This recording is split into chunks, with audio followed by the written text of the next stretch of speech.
ঘূর্ণিঝড় রিমালের প্রভাবে বৃদ্ধি পেয়েছে সুন্দরবন উপকূলের নদ নদীর পানি। আবহাওয়া অধিদপ্তর 10 নম্বর বিপদ সংকেত জারি করেছে। তারপর ইঞ্জিন চালিত একটি ট্রলার যাত্রী নিয়ে ডুবে গেছে। মোংলা উপকূলে দমকা হাওয়া বইছে। কয়েকটি আশ্রয় কেন্দ্রে আশ্রয় নিয়েছে 7,000 মানুষ। বন্ধ রয়েছে মোংলা বন্দরের পণ্য ওঠানামার কাজ। নদীতে ট্রলার তলিয়ে যাওয়ার পর উদ্ধার অভিযান শুরু করে স্থানীয় ডুবুরি দল ও কোস্টগার্ডের ডুবুরি দল।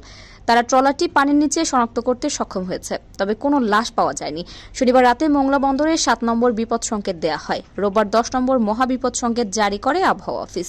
মোংলা উপকূলের উপর দিয়ে দমকা হাওয়া বয়ে যাচ্ছে, মাঝে মাঝে বৃষ্টিপাত হচ্ছে। 10 নম্বর সংকেত জারির পর থেকে আশ্রয় কেন্দ্রে যেতে শুরু করেছে স্থানীয়রা। নদীতে স্বাভাবিকের চেয়ে 4 থেকে 5 ফুট পানি বৃদ্ধি পেয়েছে। এর ফলে সুন্দরবনের করমজল বন্য প্রাণী প্রজনন কেন্দ্র সহ নিচু এলাকা ডুবে গেছে। News desk, NSTV।